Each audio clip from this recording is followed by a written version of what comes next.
Viewers all over the world, as you already know my name, Ogbuefi Ezeana ugochitubelu Oraifite. I'm an ancient high priest. I'm onye isi nchụaja na ugochitubelu na temple. Anyị na-agba family mi lụkwazị ọlụ mmụọ dị iche iche. Abụkwazị m onye isi nchụaja na ọdịnala na Restoration Evangelical Mission bụrụ onye mgbasa ozi ọdịnala Igbo. So you can call me a priest or an evangelist. I will answer. My mission is to help people live better life. N'ụbọchị taa n'oge awa nke eziokwu isiokwu anyị ji wee bịa bụ why you should avoid murder. I'm here to tell you na murder bụ a terrible sin. Ga-abụ whenever you commit it, ị ga-atarịrị ahụhụ ya. Taa ya na ndụ ete na ndụ nke na-abịa. And if care is not taken, ọ na-abụba a generational cause, depending n'ihe cause ya. Maka na blood is thicker than water.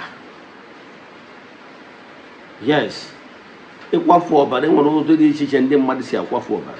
Ụfọdụ na-akwafu ọbara site na commit murder. Ụfọdụ na-akwafu ọbara site n'ime abortion. Ụfọdụ na-akwafu ọbara site n'igbu mmadụ, directly or indirectly. Ịma na o nwere false accusation. Ị nwere ike inye mmadụ, nwere ike prompt onye anwa ka o gbuo onwe. Nwa adịghị sọ ị ga-enye mmadụ ma na igbugo onye anwa indirectly.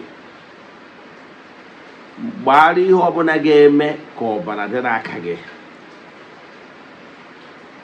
Sin is a reproach. Ọ bụghị na ịkọmitie crime ọbụla bụ ịkwafu ọbara, ị ga-atarịrị afụfụ ya.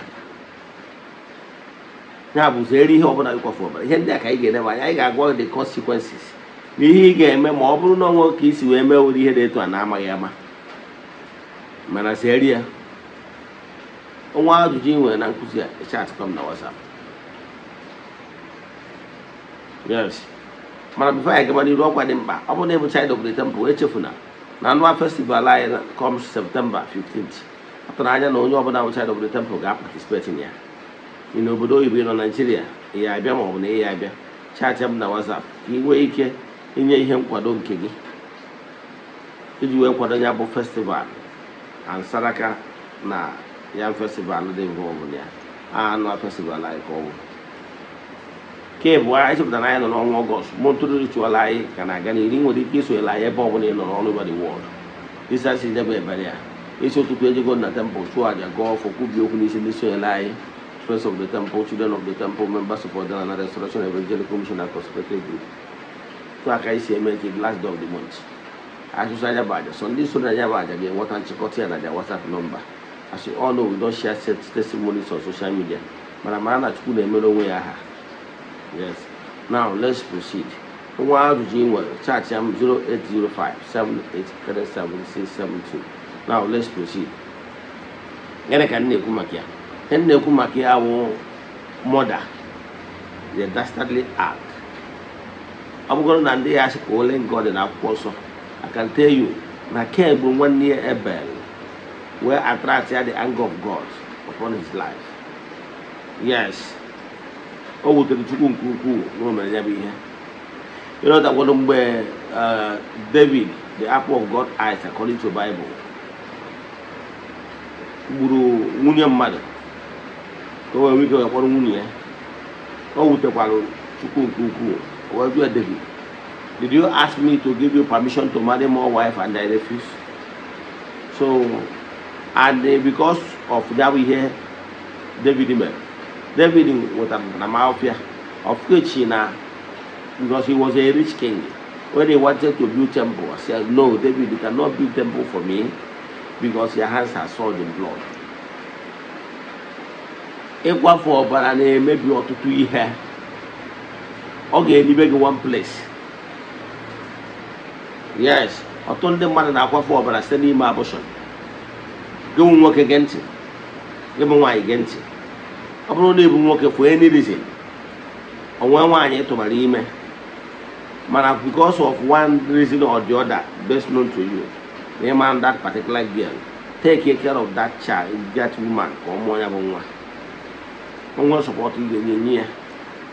mana enwekwa na anwa si gị isi na ego gị were ego wee nye ka o jeke ime. Onwe ọtụtụ ndị mmadụ destroy life ha, destroy their business. Ma gị nwoke na-eweta ego ma gị nyanwụ nwaanyị ji eme unu na-agwụ ofe ihe. Enwekwana ya anwa. Enwere so many other ways you can protect yourself. But once there is life, because that seed here terminated, is not, you are not the creator. And in creation, you are not permitted to destroy what you cannot create. Ihe nwere ndụ. And more going actually be. So for activating, because whenever you are having unprotected sex, in our the universe, in our the natural forces, that now need ready. To procreate. Maka na ebe a na-agwọ ọgwụ odo anya na-etinye ose. Mgbe ị na-agba match, you protect onwe gị, and ị na-ejekwu nwaanyị na time nwaanyị dị fertile. Ihe ị na-akpọ oku bụ nwa ya bịa. Oruzie ka nwa bịazie gbaba ọsọ. Ọ bụrụ na ị dọrọ dị ka nwa bịa, o nwere other things ị ga-eme and the timing ị ga-use. Ogosi na ị chọrọ nwa.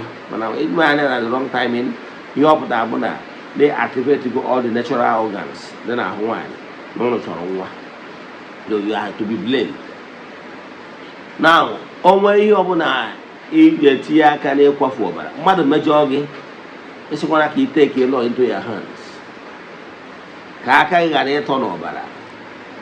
Kama jee kọsara mmụọ, kọsara ana, kọsara ike niile nke eluigwe, the entities of powers. Ebe mmadụ nwe mejọrọ gị na-ewute gị. Ọha ka ọ dịziri iwe dị complain gị. Mara ihe onye anwa deserve. Mana mpịawa azụ deserve nye mpịawa azụ ya in full dose. So ọ bụrụ na ị nwekwana anwasị ka itinye aka igbuo ọchụ. Maka na igbuo ọchụ, onye ọbụla nọ n'ụwa nwere ihe eji permit ka ọ nọ on earth. And then nwere mission. Ọ bụrụ na igbuo onye anwa, kedu ihe ị ga-akọrọ mmụọ ndị dutere ya ọrụ, ndị ya na-eso. Ọrụ ahụ onye iwepụrụ ndụ ya, ị ga-arụ ọrụ ya. Mmụọ na onye ọbụla nọ n'ụwa nwere mission eji send ya. Therefore, he create go a lacuna, he create go gap. Yes, because onye ọbụla nọ n'ụwa nwere uniqueness in him or her. O nwere ihe ọ na-bring to the table in the gross material world. Now, when ọrụ ekwesịrị ịdị mmadụ iri na ofu welu example na speech, for any reason iwepụ ofu onye ye red card. Now, that wing ga na-eri ike eri. If na enwere other players ga overstress themselves na-akọba wing onye anwa enye red card. So mgbe ọ bụla iji egbuo mmadụ, ọ bụrụ so onye agha na igburu onye agha, mana you have to contain agha ụmụ mmụọ so onye anwa ga-egbuso gị, maka na o meghị n'izu ọ ga-emeri n'ọnwa. Ị ghọtara ya? So wepụ aka n'ihe ọbụla bụ ọbara. Ọ bụrụ na onwe na ka isi wee kwafuo ọbara, eneghị anya site n'ike ime na-amaghị ama, ka anyị na-anụ olu akpọchi n'obi gị. Oge anyị kpụọ alụ na anyị na-akpụ alụ na temple, akpụcha alụ. Yes, ahụ na-akpụcha alụ, ikwe ngwa n'ime emezi ọzọ. Ya avoid ya ihe ọbụla bụ alụ n'ụzọ gị, ọ ga-adịrị gị mma. Ọ bụgoro ndị gburu Jizọs, the elders understood it very well. They said, ka ọbara dị n'isi ha na n'isi ụmụ ha. Because they knew that they were process. No good morning, Tata, how are you? I'll put you back. You are doing my WhatsApp number remains 0805 7837672. Let us pray. Ekwem na Chineke.